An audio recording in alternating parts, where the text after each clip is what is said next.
தமிழக வெற்றிக் கழகத்தின் 2வது மாநில மாநாடு மதுரை அருகே இன்று கோலாகலமாக தொடங்கியுள்ள நிலையில் கட்சி தொண்டர்களின் அத்துமீறல்களால் மாநாடு தொடங்குவதற்கு முன்னரே சர்ச்சையில் சிக்கியுள்ளது.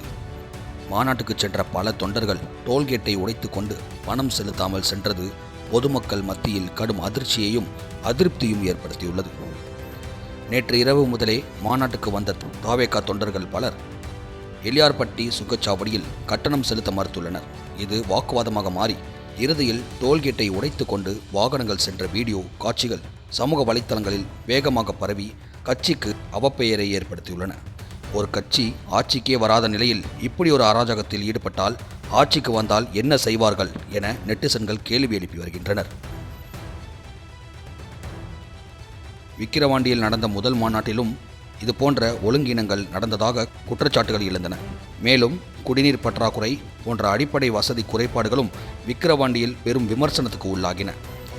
இந்த மாநாட்டில் ஏற்பாடுகள் சிறப்பாக இருப்பதாக நிர்வாகிகள் கூறினாலும் தொண்டர்களின் கட்டுப்பாடு இல்லாத செயல்கள் அனைத்து நற்பெயரும் கெடுத்துவிட்டதாக அரசியல் விமர்சகர்கள் கருத்து தெரிவித்துள்ளனர்.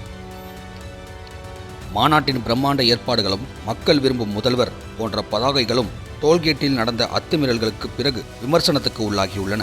ஒரு புறம் ஒழுக்கத்தை பற்றி பேசும் ஒரு கட்சி அதன் தொண்டர்களை ஏன் கட்டுப்பாட்டுடன் வைத்திருக்க முடியவில்லை என்ற கேள்வி எழுந்துள்ளது. இது தமிழக அரசியலில் தாவேகாவின் பயணத்திற்கு ஒரு எதிர்மறையான தொடக்கத்தை கொடுத்துள்ளது.